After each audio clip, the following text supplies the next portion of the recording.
মারা যাওয়ার পরেও আমার আম্মার যে কষ্টটা দেখেছি তা আপনার কিছু না আমি বুঝতে পারি। আমি এতটুকুই আপনাদেরকে বলার জন্য আজকে এখানে এসেছি যে এটার বিচার ইনশাল্লাহ আমি তো অনেক কথা বলতে পারি, দুটো কথা আমি বলছি ইনশাল্লাহ। এতটুকু বিশ্বাস রাখেন যে আল্লাহর মধ্যে যাতে বিচার বিচার আপনারাই দেখবেন।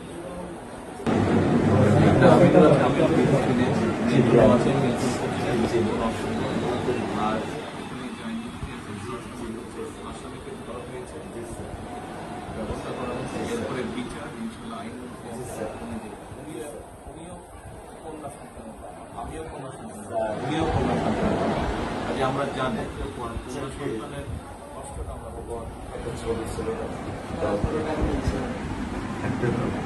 স্যার কিছু বলে বলেন না, আমি শুধু আপনি মেয়ের বাবা, আপনিও স্যার একজন মেয়ের বাবা।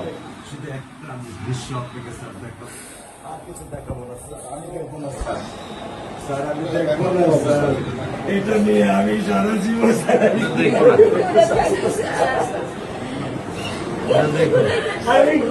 দেবেন সারা জীবনে দৃশ্য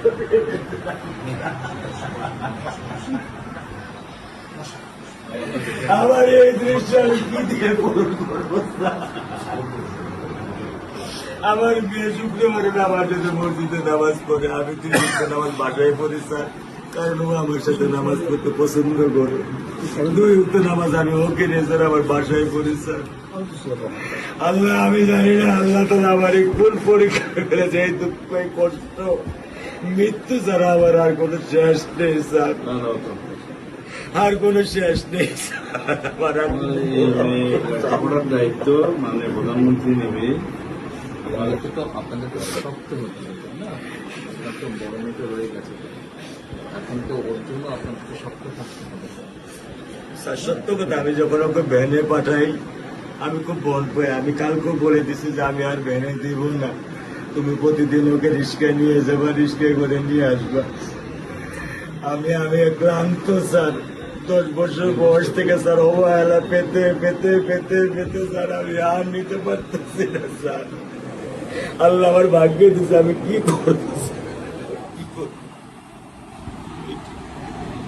ব্যবস্থা মানে বলেছেন মেয়ের লেখাপড়া হবে, ধৈর্য ধরো, ইনশাল্লাহ বিচার তুমি খুব সংক্ষিপ্ত সময়, কারণ এটারই বেশি বলতে পারবো না, কারণ আদালতের বিষয় তো। আমরা চার্জশিট দেবো ইনশাল্লাহ এই 24 ঘন্টার মধ্যে। আমি সত্য কথা বলি, আমার 55 বছর বয়সে আমি এত দ্রুত, এত সুন্দর, এত সুচারুভাবে আমি কখনো দেখিনি। এটা আমি বুঝতে পারছি, এটা তো বুঝতে এটা আমি বুঝতে পারছি স্যার। প্রধানমন্ত্রী চলে আসছেন, এটা আমার সৌভাগ্য।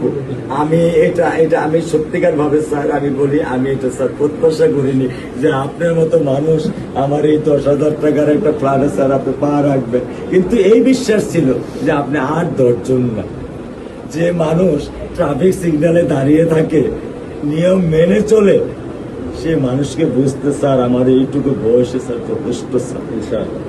স্যার আপনি একটু ধৈর্য ধরবেন, আমি ওকে কোনো নিয়ন্ত্রণ করতে পারতেছি না। আল্লাহ চায় আপনার সন্তানের এই অবস্থার জন্য যে দায়ী তার বিচার ইনশাল্লাহ হবে, ইনশাল্লাহ শীঘ্রই হবে। আর মালিক যে আল্লাহ তাআলা মালিক, ওনার কাছে সাহায্য চাও, ওনার কাছে সাহায্য চাও, আল্লাহ রহম করলেন সব কিছু দিতে পারে। মানুষ হিসাবে আমাদের যেটা করার আমরা স্যার মিরপুর 10 নম্বর আইডিয়াল স্কুলে ক্লাস 9 এ পড়েছে। টোটাল ওগুলা নিয়ে চিন্তা করবেন না, ওগুলা ইনশাল্লাহ ব্যবস্থা। আপনি যখন যেহেতু বলেছেন, আপনি আপনার কষ্টের কথা বলেছেন, সেই ব্যাপারে আমরা যেটা আমাদের পক্ষে সম্ভব ইনশাল্লাহ। আপনি কিছু বলবেন?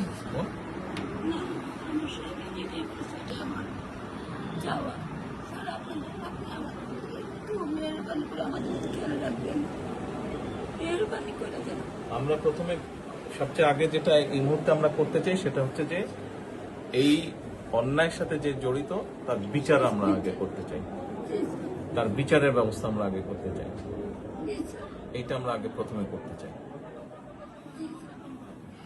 আপনাদেরকে শক্ত থাকতে হবে, ধৈর্য ধরতে হবে, ওর দিকে তাকে শক্ত থাকতে হবে। এক সন্তান আল্লাহ নিয়ে গেছে, আরেক সন্তান আপনার কাছে আছে, ওর কথা মনে করে তোদের শক্ত থাকতে হবে, ওর দিকে তাকিয়ে, ঠিক আছে?